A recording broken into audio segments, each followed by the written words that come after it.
On parle tout le temps de la fin du plastique, des emballages, mais c'est tout le temps repoussé. Et je voyais ces plateaux repas en entreprise où on est sur du semi-élaboré, de l'assemblage de produits industriels dans des emballages jetables. Et je me suis dit, bon, il faut faire quelque chose. Et l'idée m'est venue donc de faire dans ces lunchbox des menus maison. C'est la Casa Mazette pour cette catégorie Made in Local, Audrey. Bonjour Marie Bevaka. Bonjour à tous. Alors, vous êtes donc finaliste. Présentez-vous, vous aussi, votre entreprise. Alors, je suis traiteur éco-responsable.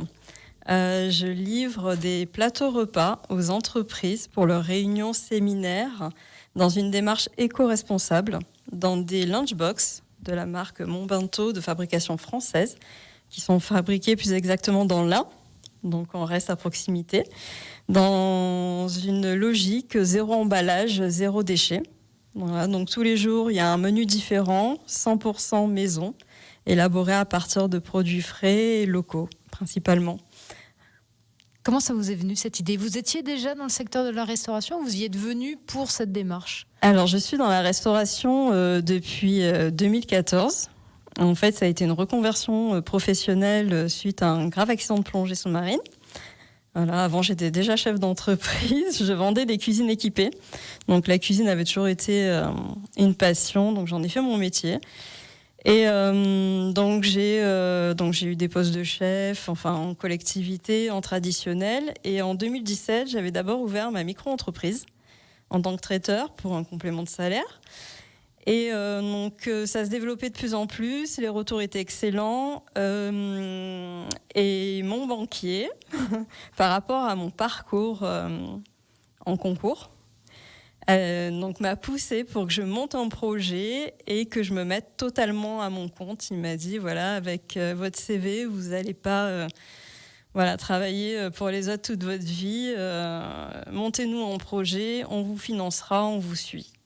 Voilà. Et donc le projet, donc je suis très, tout ce qui est environnement me tient énormément à cœur. J'ai grandi en milieu rural, toujours entourée d'animaux.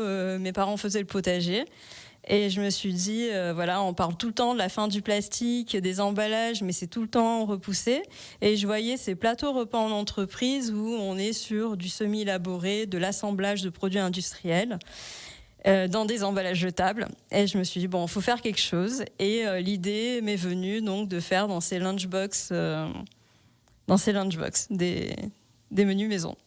Nathalie Gonachon, vous avez aussi des questions pour la Casa Mazette. Oui, bien sûr, j'en ai.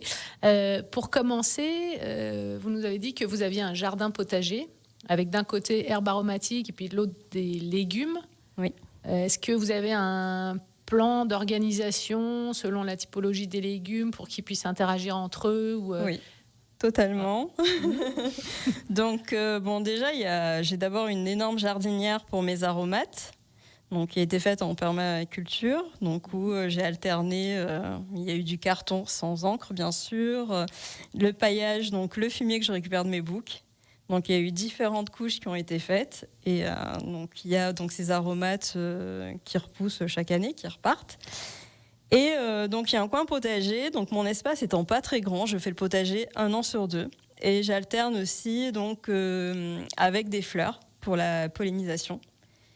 Et je croise pas certains légumes ensemble. Enfin voilà, c'est vraiment où il y a vraiment un plan, il y a des espaces qui sont respectés entre les pieds, et puis un énorme paillage aussi pour limiter l'arrosage. Donc une super santé des sols, une super qualité de produits, et donc une bonne santé pour les gens qui mangent.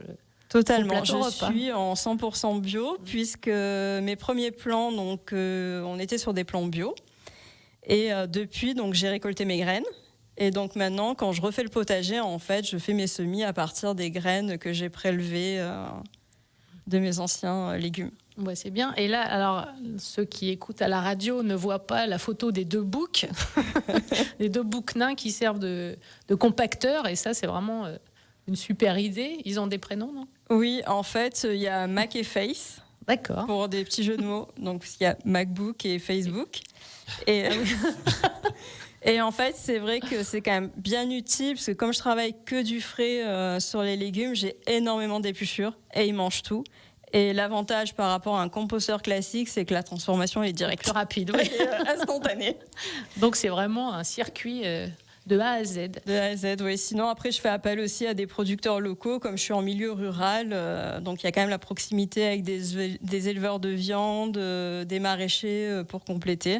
Donc, ce qui permet aussi, enfin, dans mon mode de fonctionnement, je suis beaucoup sur ce qu'on appelle l'économie circulaire. D'accord. Et donc, vous avez un menu par jour. Donc, 52 semaines, vous livrez peut-être si c'est aux entreprises du lundi. Non, le lundi, j'ai vu sur votre site. Il n'y a pas de livraison. En fait, vendredi. En fait, je livre du lundi au vendredi. Le lundi, il n'y a pas. C'est pour. Mais en réalité, j'ai énormément maintenant d'entreprises habituées.